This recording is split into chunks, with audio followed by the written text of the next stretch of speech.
I think if I could get you to do one thing,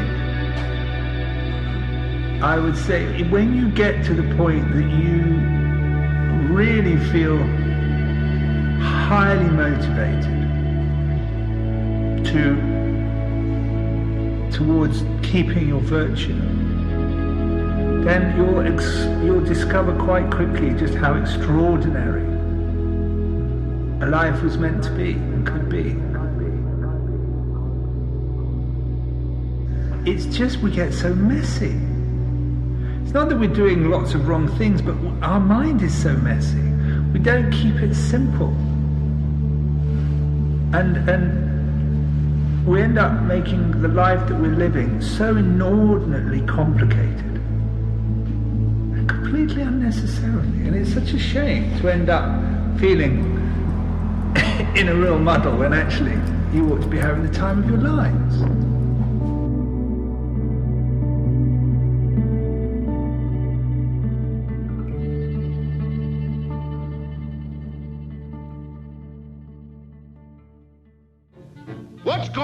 What's going on here? Well, don't stand there with your beak open. Say something. Explain yourself. Your tongue's flapping, but no noise is coming out of your big mouth. Now get out and stay out. Scram, that is. Hey, was that a chicken, Pop? A chicken? Of course not.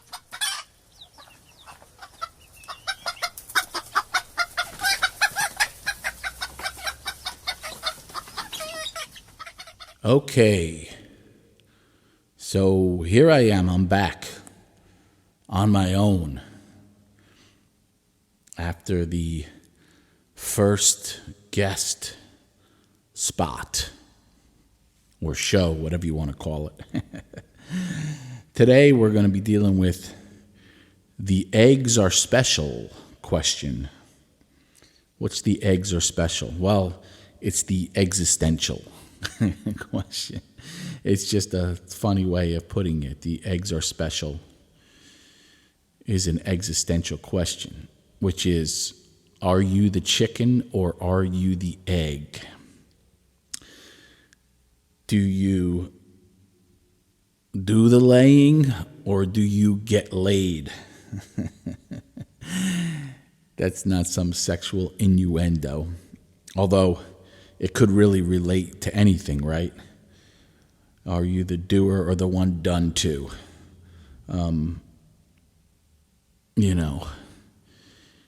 The existential question. What the other one? Chickens have really been used a lot throughout history for this stuff.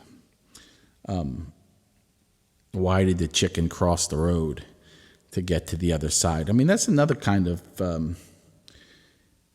is it theological? Should I say that? Or is it existential? Or is it... what form of questioning is that? It's age old, right? It's age old. It goes back in time. Also, another one, the rooster crows at the break of dawn. And I'll tell you, because I had chickens, that it's not true. Roosters crow all night long. They just crow and crow and crow. Oh my God, my town is so noisy tonight out on the street. But before I get back, I'll get back into all that business, but I'll do a quick recap on Nicole. And I would like to thank Nicole Spatafora for being my first guest and coming on and being so open and honest about her experience confronting her own mortality. And it was pretty heavy duty, right? I was there to sort of be a part of it as it happened. And I think she was great on the show, so natural, flowing. I could just let her talk. I did just let her talk, but I could even let her talk more. And it's funny because after that, the whole next week after the show, we were on the phone back and forth, texting and calling each other to say, oh, we should have said this. Oh, we should have said that at this point. I mean, the one I bring up that was pretty evident for me is she brought up having an outer body experience, and I was so in tune with letting her talk that I never really revisited it, which I'm sure anyone that was listening was like, well, why don't you get a little bit more into that? And listening back to it, I was like, yeah, I should have really kind of found a spot to pop in there and go a little deeper on what that was like to feel that she was outside her body looking down on herself. But we decided that we will revisit the whole thing in some time. We'll let, a bunch of months go by, let her, get to a position where we could check in on her and see how she's doing. I talk to her every week, so I know, but and maybe we'll go back over some of the stuff we missed and maybe some new stuff. But one thing we were saying was if we redid the show to try to input some of the things we felt we missed, we probably would miss some of the stuff we talked about. And that's kind of how life is, right? So that's going to get us right back to what we're talking about now.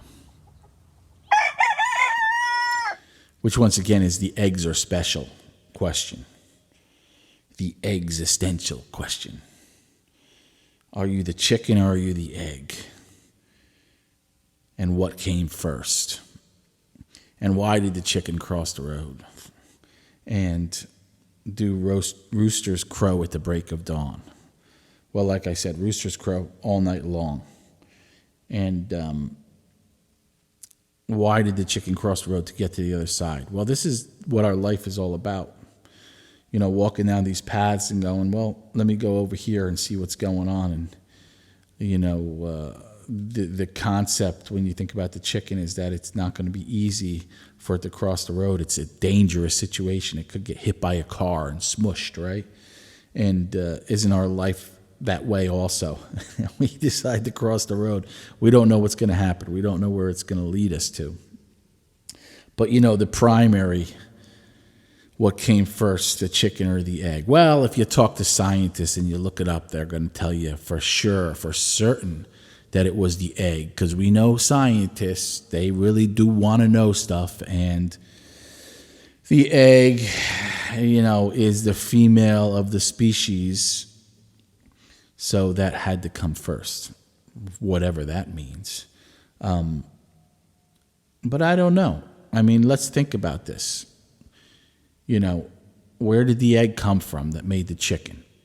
And let's not get into like some technical thing that there was, multiple species of some other kind that made this egg that then produced a chicken. Let's get away from scientists for a second and go to a different realm and think about, well, if you've got the egg that hatches a chicken, where were the chickens, right? And if you got the chicken, he had to come from an egg, right? This is what we're dealing with. It's not a complex situation. And where do we go with that? Where do we go with that thought process? Could we just sit there and think about it for hours? And isn't that a really big part of our life? Sitting there and thinking for hours. I mean, when I talk to people, they go, oh my God, you don't understand. I have thoughts all the time. I have these thoughts in my head. And when I talk to people and they say that, I always get the impression like they think they're the only ones that have that going on. No, you don't understand. You don't understand. There's just, I have all these thoughts in my head. I can't get them out.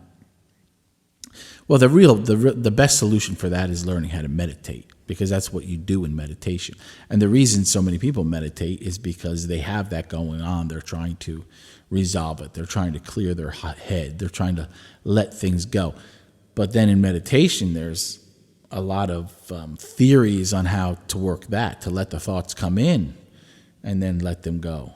Whereas if you spend all your time trying to get rid of the thoughts, they're not going anywhere. And once again, we get back to the ego, because all these thoughts, that's where they're happening, in the ego, right? And I heard a really great thing the other day.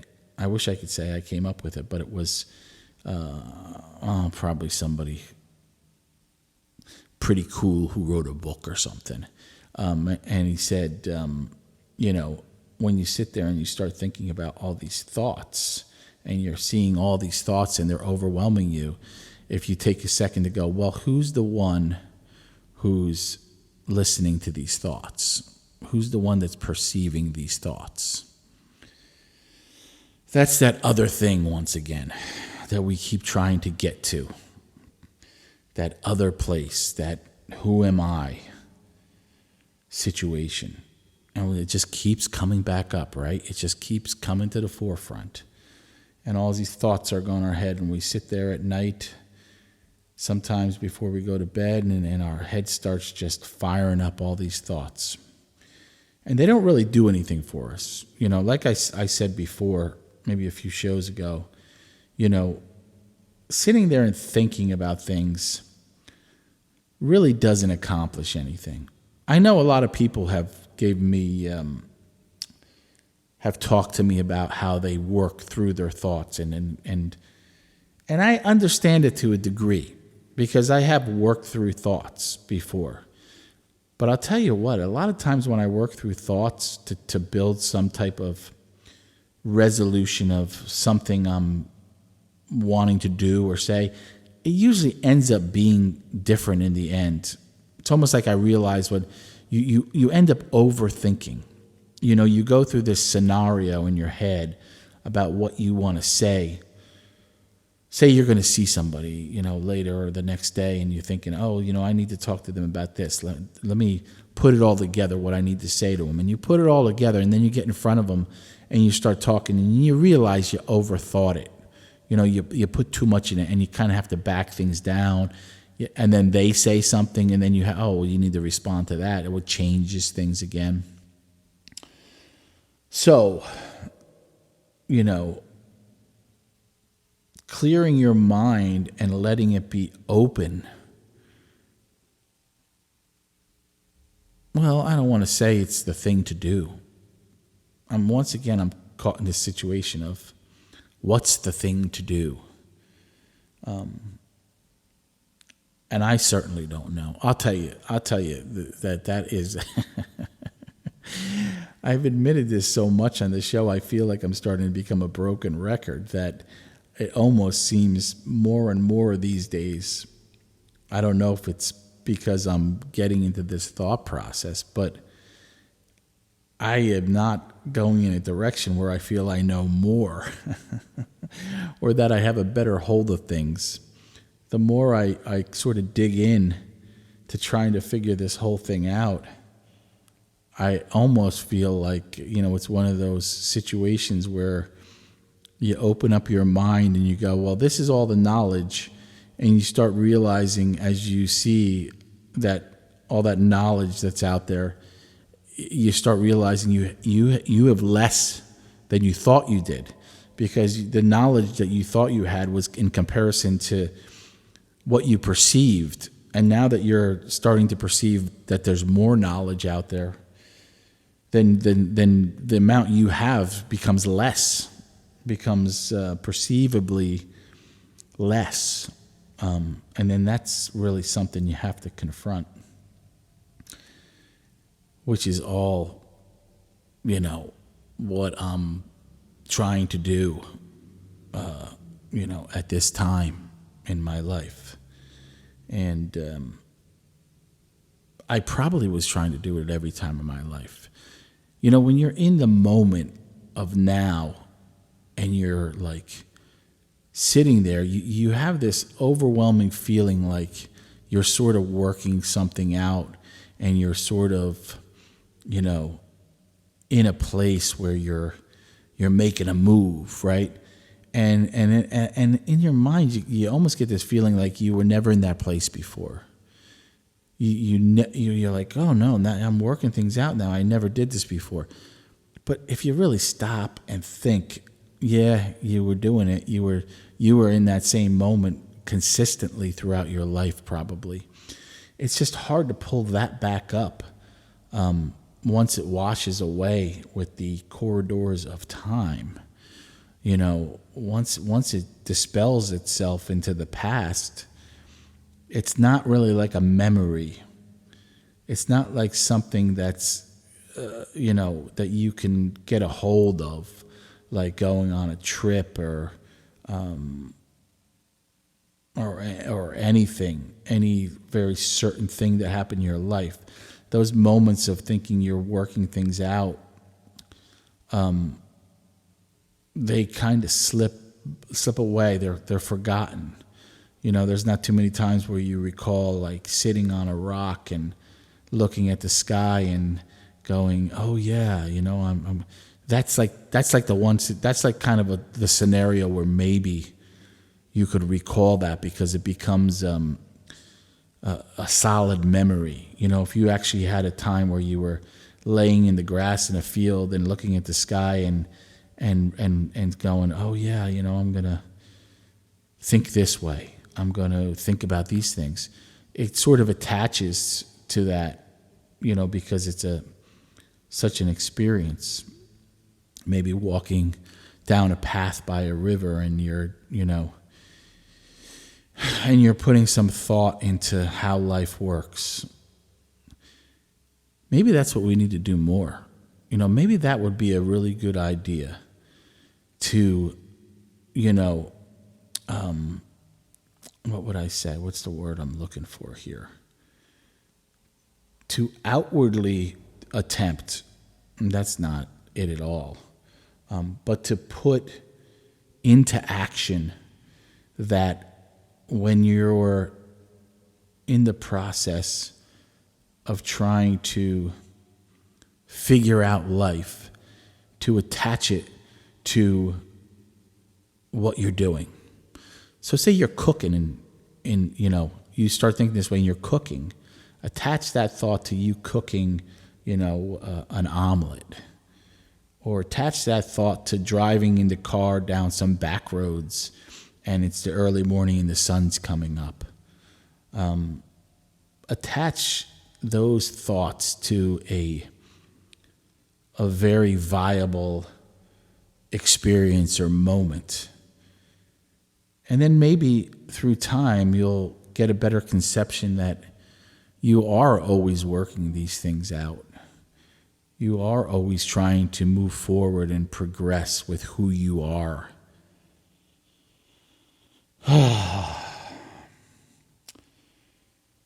Well, I'm going to go back here to the are you the chicken or are you the egg?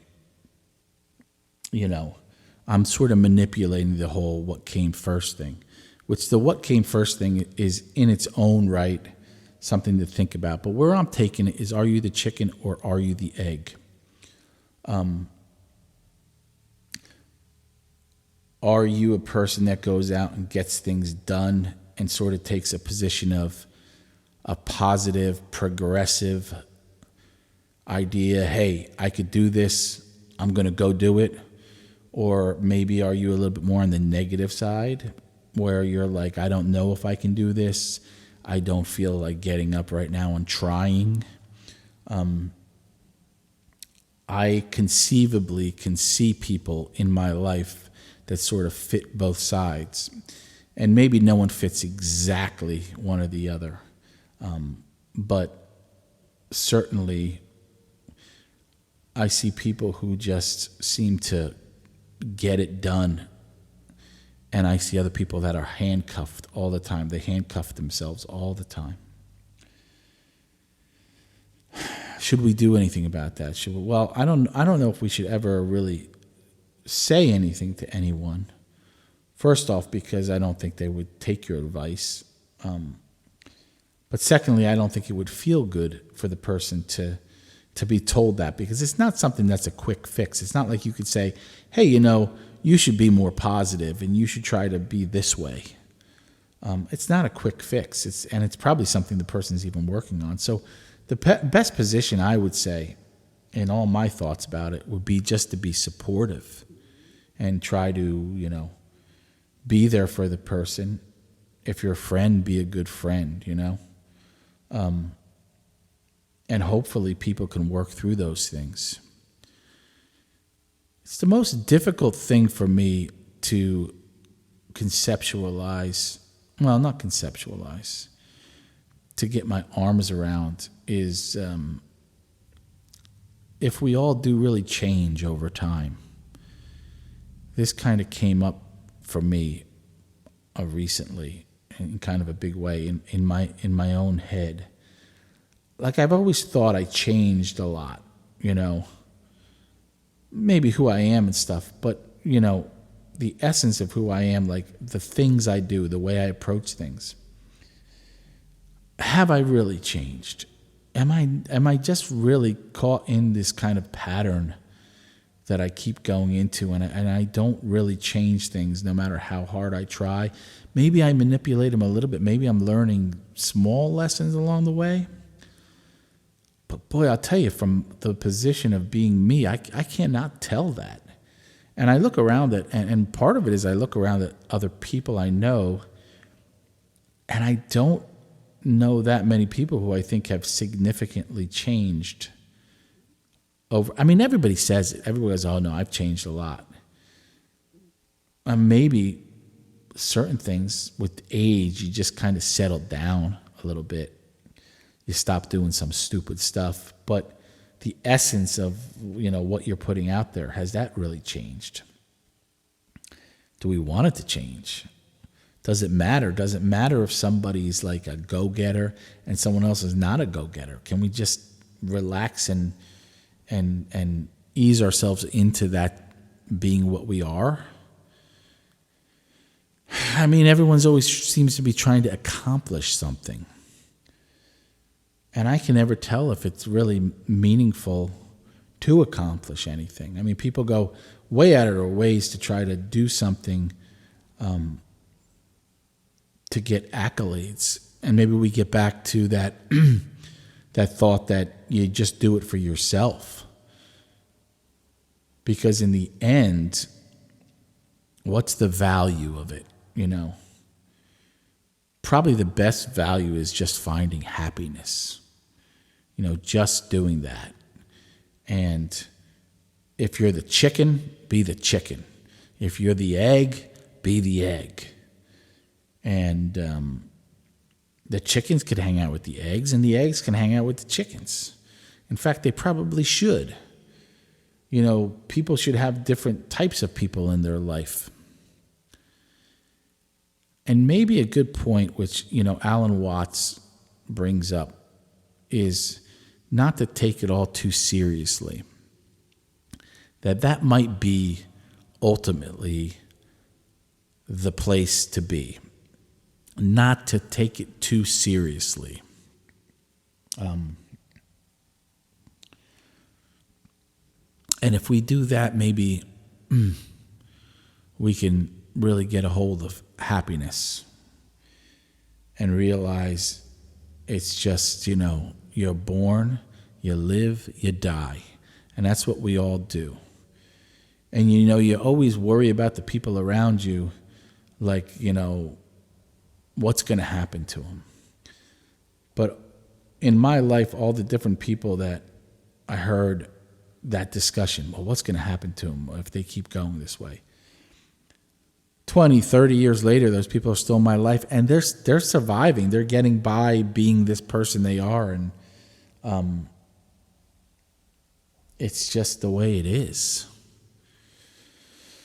Well, this is kind of a different show because I'm going to wrap this one up here because I sort of, I did a guest spot too last week on Deluxe, the Deluxe Edition podcast, my old friend Casey, which I thought went pretty good. I don't know if anybody watched it or checked out some of the reels or clips, but so I did that, and right on top of that, I did the Nicole show, and so I knew I wanted to make sure I stayed on track with putting out a show a week, but this one I'm kind of just letting my mind ramble here a little bit to get back into it. And we're heading into summer here pretty quick. Even though we're in March, it seems like it, right? So maybe the warmth will bring us all a little light here. All right, folks. Pearls of wisdom on this one. The eggs are special, which is the existential question. And I hope you had, well, I hope you enjoyed me rambling through on this one. I'll probably do something like this once in a while when I'm, stuck in this mindset that I'm stuck in at the moment, which I will, like always, roll out of. And I am feeling inspired going into this next week. So I'll be back up with something else next week, and I'll be back up with a guest soon again. I had such a fun with Nicole. I want to do that again. So everybody have a good one, and we shall chat soon. Although money's nice to have, it can buy you a bit of freedom. You can go to the Bahamas when you want, but it's not the answer. And the answer, is how to get peace of mind and how to be happy. That's really what we're supposed to be here for. And the difficult thing is that we all go through our lives and through our days, and we don't experience bliss. And, it's a very subtle thing. And to experience that and to be able to know how to do that is something you don't just stumble across. You've got to search for it. And it's beyond the mind. It's like, it's when there's no thought involved. It's a pretty tricky thing to try to get to that stage, because it means controlling the mind and being able to transcend the relative states of consciousness. Waking, sleeping, dreaming, which is all we really know. But there is another state that goes beyond all that, and it's in that state, that's where, the bliss and the knowledge, that's available is.